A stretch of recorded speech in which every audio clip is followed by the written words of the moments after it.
Welcome to Something to Talk About. Today I want to talk about something that I actually really don't have a whole lot of knowledge about, and it's GAIN. I know that a lot of you know a lot about GAIN. I don't know much about it, and I'm happy to have the conversation. I'm hoping to gain a lot of information, and I hope you will learn something too. That's ahead on Something to Talk About.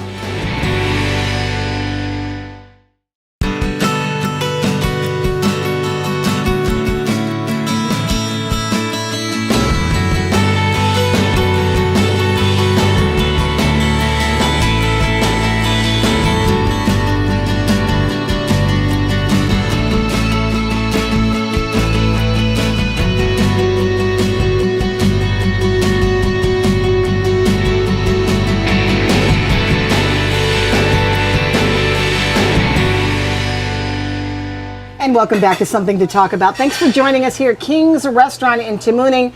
We decided to go with appetizers for this event. I've got some great people who do some great work here in Guam. They're from GAIN, and I'm sure that you've heard their names before. If you've ever tried to adopt a pet, you would have had to have come across the name of Cyrus Lure, and you definitely would have had to come across the name of Allison Hadley. Welcome, and thank you guys for showing up. Thank you. I'm glad. Feel free to, mix in the marinara. We'll do it. Looks and delicious. then chomp on the Tanel and Cutney. The topic. This is like one of those topics that it's always timely, right? It just doesn't go away because it's a constant. I would say battle. Would you say battle? Yeah, Yes. absolutely. Yeah. Is it really a battle that's unique to Guam, or is every jurisdiction, has an ASPCA, ASPCA. or always have some sort of organization Yeah. that has, that tries to address the issue of strays. Absolutely. I mean, it's a worldwide problem. I think different places, different jurisdictions are at different points in terms of how they're able to address it. But we definitely feel that there's a turning of the tide in Guam. There's always been progress, but we're seeing it progressively speed up. Yeah. And we're very optimistic for the future. GAIN as an organization, what is it exactly that you do? Do you have an enforcement arm at all, or do you wish you did? I think we wish we did, and we definitely have volunteers and staff who are very, very much out in the community working with people. But we are Guam's nonprofit animal welfare organization. We're not just the animal shelter. We do everything from pushing for policy changes, working with communities. We do outreach, we do education, an island-wide spay-neuter program, and of course we also operate the animal shelter in Jigo. Yeah. But written into your bylaws, or you have no authority through the government of Guam to be an enforcement arm? No, we do work very closely with animal control, and they are the enforcement arm, as are the mayors. They can also issue citations, and of course GPD. But those are the three official peace officers and officers that are able to issue citations and enforcement. Well, it's interesting because you have a pretty good volunteer base, and you have a pretty good supportive base, not only like paid employees that are trained, which is is that part of the charter, is that you have to have employees that are trained in a variety of... Yes, so we definitely have staff because we are required to be open every day of the year, and so we need people who have that solid knowledge and experience to just be there day in and day out to take care of the animals. So we have 8 full-time staff at the shelter site, and then 3 to 4 staff that work over at the spay and neuter clinic that's on site at the shelter. And they're there every single day to make sure that the animals are taken care of, to receive animals coming in from the public or government agencies, just like animal control, as we're the only drop-off site for those animals on island. It would sound to me that you guys have more animals dropped off than you have animals that are adopted. Yes, yeah, as everybody knows and they've seen on a personal level, the stray population on Guam, both dogs and cats, is pretty impressive. Yeah. There's a lot of them out there, so we are doing our best to try and educate the community on the positive aspects of spaying and neutering your pets. You can still have them, they can still be a part of the family, but just eliminating more animals, being born on island because there's just not enough people on island to adopt out that many animals. And the condition of the animals when they come in it's in pretty bad shape. I mean, people don't pick up a healthy animal that's on the side of the road. They bring us animals that are usually hit by cars, severely injured and such. And so there is, the trauma and such that our staff has to deal with it can be very very difficult. And so they're highly skilled. They work with that, and we also handle abuse cases as well, of course, and rehabilitate them when we can. But I think there's a huge outreach and education component that we're pushing, as well as spaying and neutering, because the only way to solve a stray animal population problem is through spay and neuter. Yeah. Well, there's an attitude, I know this might be a little bit of a sensitive issue, but there is a sort of cultural attitude about animals, stray animals, that they're not necessarily stray. I mean, they're running the hood, people are feeding them, they're not taking them because they don't want responsibility for them. But these dogs are also become loyal because they know where their food source is. Yeah. So we don't really want them, but we want them. You know what I mean? I'm sure that you've come across a lot of... Well, I think people care. And when you have a stray animal in your neighborhood, you don't want to just leave it to fend for itself. So you feed the animal. You try, you care about its outcome. But with so many animals out there, what we end up having are a lot of these sort of neighborhood-owned animals, where nobody's really the owner, but they're feeding them and such, and so and it perpetuates over time. So what we really want people to do is start bringing those animals into us, and if we can spay and neuter them, then we can stop the continual puppies and kittens in the neighborhood, and we'll be able to start reducing that stray animal population. There's also I don't want to invest any money in them. I'm going to feed them the scraps off our table, but I'm not necessarily going to go buy them dog food. Yeah, but ultimately, we think people do. A lot of it is just sort of that people don't realize that there can be a solution. It's such a daunting problem for everybody, for people who are new and people who've been here forever. It's a very daunting problem. But I think that once we start getting our spay and neuter program out into the community, people can know that there is a place that they can go to get to be able to address the problem.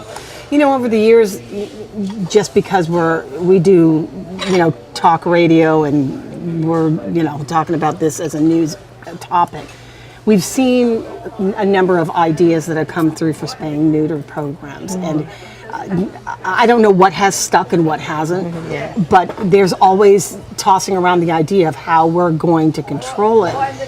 With there being budgetary constraints, I don't think that our government does a very good job at investing in this problem, although it is a growing problem that eventually could, overcome, a lot of our lifestyle. Especially down in Tumon, where that's supposed to be our lifeblood.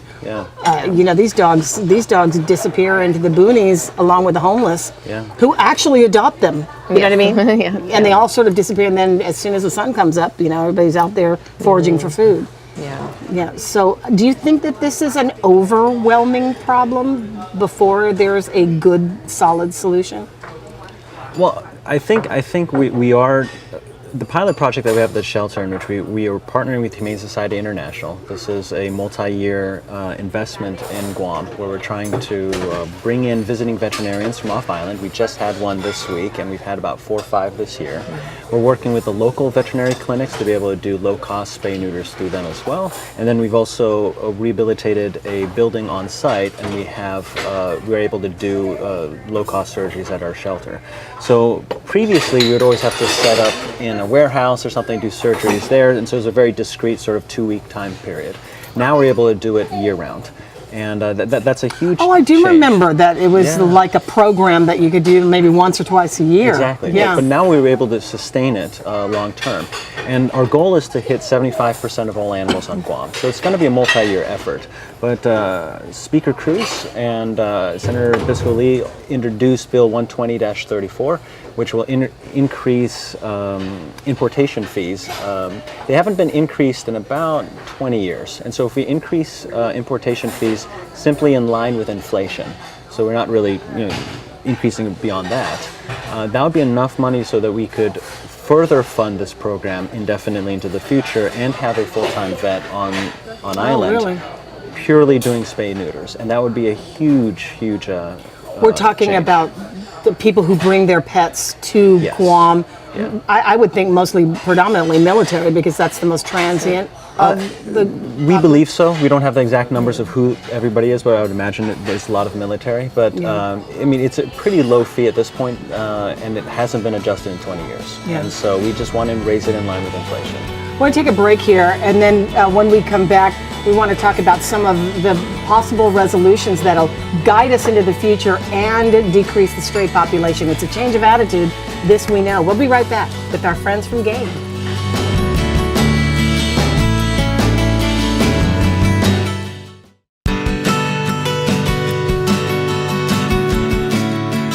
Welcome back to Something to Talk About. Cyrus and Allie, my guests today from GAIN. First of all, before we get into the topic, back into the topic, I found out during the pre-show that Allie came from Alaska, which is the polar opposite of Guam. Really, it feels like. You came here as an exchange student?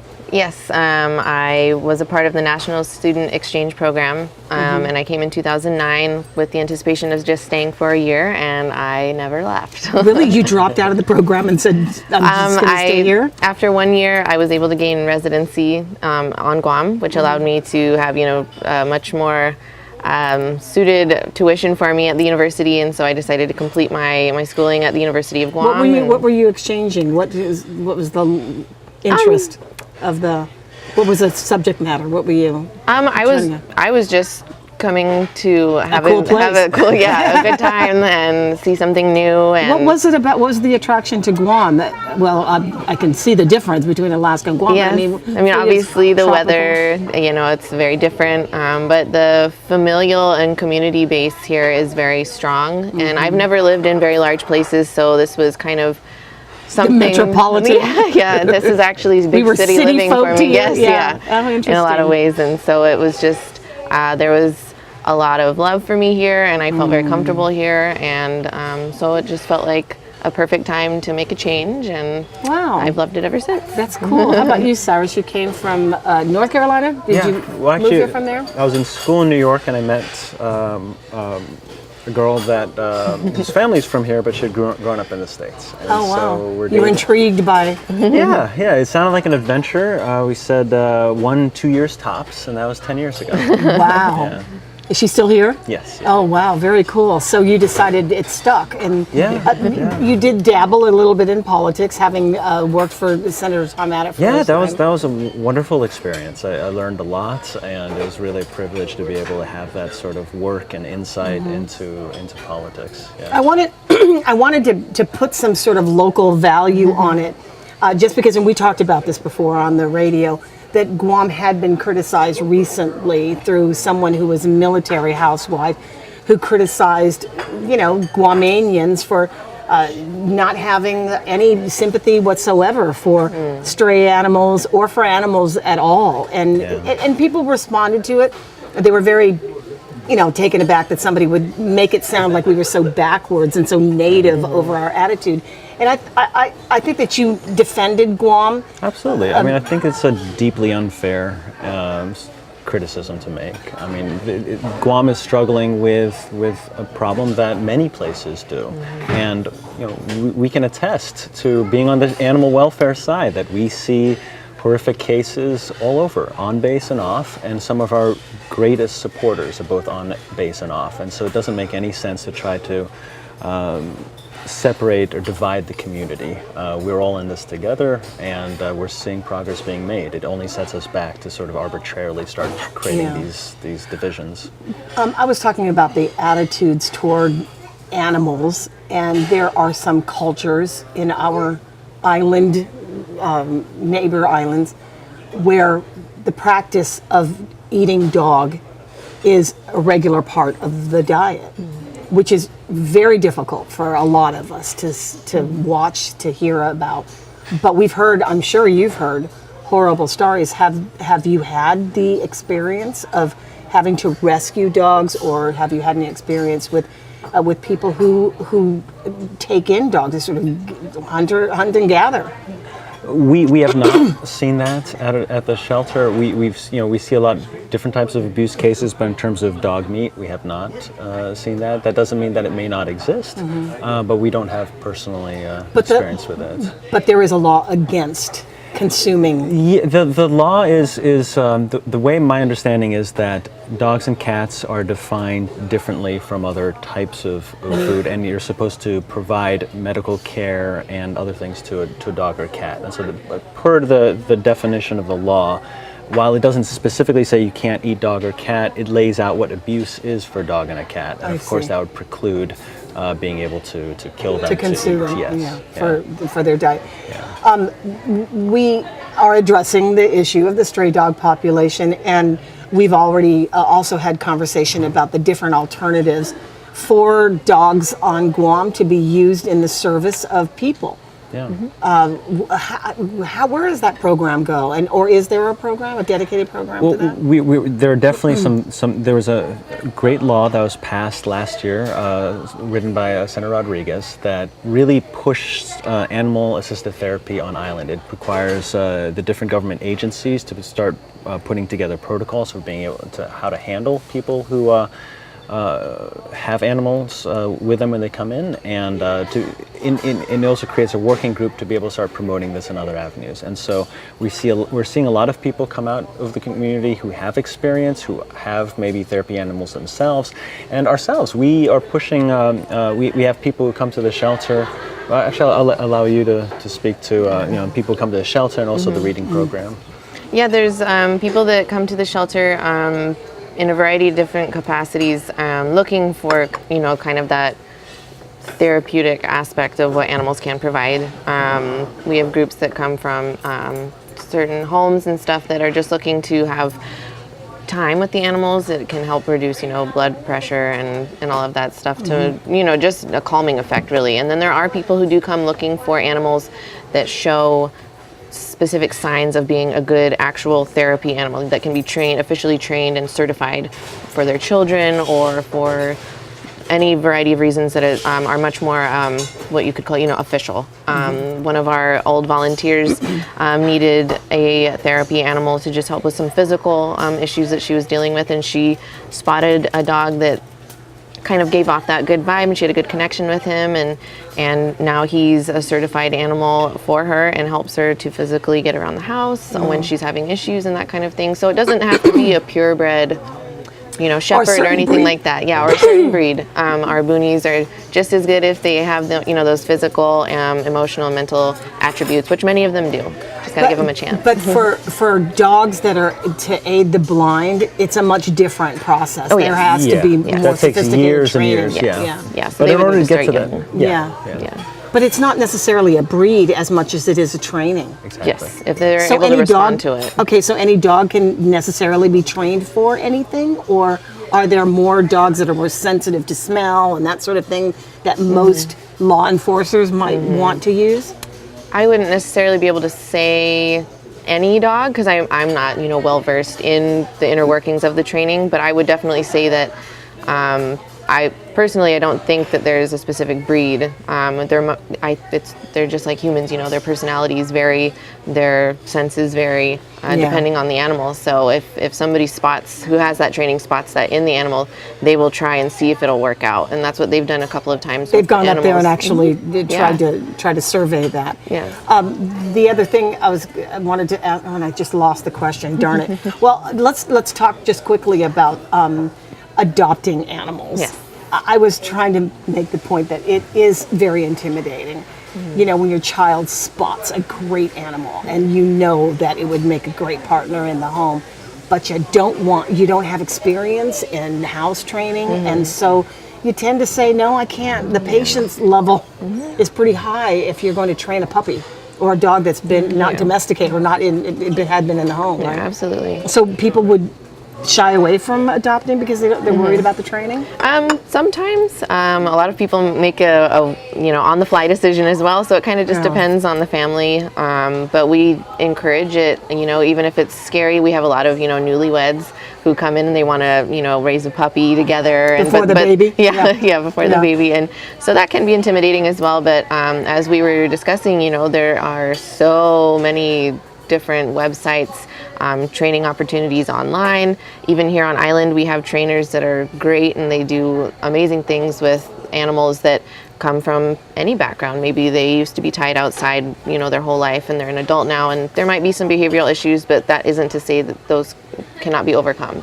The animals are looking for families just like we are when we go to adopt. So there's always an opportunity to grow. And so we would definitely not want people to shy away. If they have questions, they can always talk to the staff. We can give them opportunities for research and all that. The last thing I want to ask you is what's in store for Gain? I mean, these cool puppy parks or dog parks where people can have play dates. Yeah. That seems so inner city New York, and it seems so cool metropolitan. Is that something that's a realistic for Guam? We would love to. We are pushing on a number of different fronts. At the shelter, we're looking at an expansion in the coming year, and outside of the community, we're doing more education, more outreach. Our spay and neuter program is definitely going to be taking off. And we definitely want to do dog parks. There's 2 locations we're in conversation with, and there's some grants and some other sources of funding that we're looking into. That would be so cool. We're very optimistic that we'll be able to get some dog parks on Guam in the next year. I think you guys have enough supporters that something like that would be I think so, heavily too. supported. Yeah. And the last And it's- question is, yeah. how many animals, how many dogs or cats do you have at your house? In my house, I have 2 very stubborn terriers. And you have, I just have one kitty. and that's it. I don't know how you Yeah. don't walk out of there wanting to grab one. Yeah, we see and them every take it. day, so I It's- have my Are you whole slew. desensitized to cuteness? No, definitely not. Yeah. Go out there at least once a day and peruse the area, say hi to everyone, Yeah. give them some loving. Yeah. Yeah, I love that. Well, thanks a lot, you guys. you for It's a having us. special, there's a special thing about people who are interested in the welfare of animals. I know that gets sometimes, a lot of criticism, like tree huggers and dog huggers, Yes. but we need it in Guam, and you sort of spread that love, and we appreciate that. Thanks a Thanks. lot. you. Thank you. Appreciate it. And we appreciate you. Thank you for joining us. We'll see you next time.